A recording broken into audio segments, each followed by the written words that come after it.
नमस्कार, आप देख रहे हैं राष्ट्रवाणी और मैं हूं आपके साथ सिमरनजीत सिंह। क्या आप घंटों तक स्क्रीन के सामने बैठकर फोर्टनाइट जैसे गेम्स में दुश्मनों को मात देते हैं? अगर हाँ, तो अब आपकी यही स्किल आपको करोड़पति बना सकती है, क्योंकि अमेरिका में एक ऐसा अनोखा करियर का रास्ता खुला है जिसने पूरी दुनिया का ध्यान खींच लिया है। अमेरिका की फेडरल एविएशन एडमिनिस्ट्रेशन ने एयर ट्रैफिक कंट्रोलर की भारी कमी को देखते हुए अब गेमर्स को सीधे रूप से इस प्रोफेशन से जोड़ने की पहल शुरू की है।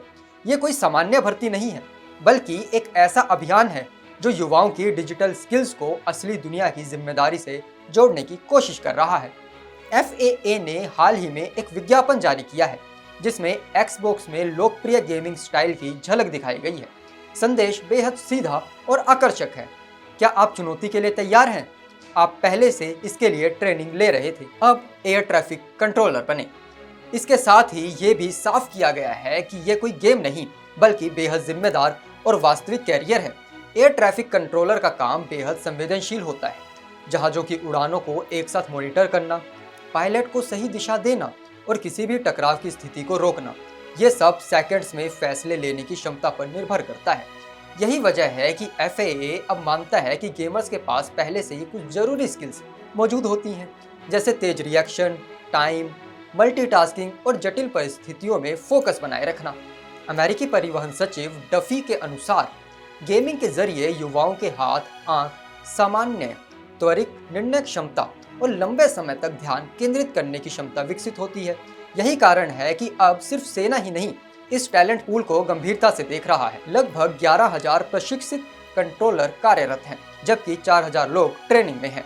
लेकिन इसके बावजूद हजारों पद खाली हैं। इसकी वजह है कठिन प्रशिक्षण प्रक्रिया, उच्च जिम्मेदारी और कई बार नौकरी छोड़ने की दर।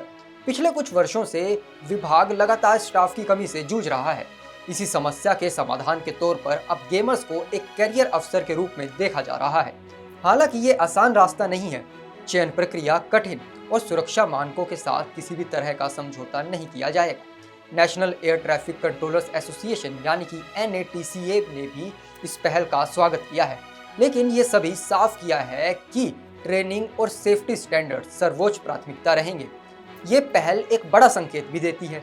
अब गेमिंग सिर्फ मनोरंजन नहीं रहा, बल्कि एक ऐसा स्किल सेट बन चुका है जो असली दुनिया की गंभीर जिम्मेदारियों में भी इस्तेमाल किया जा सकता है। और शायद यही भविष्य है।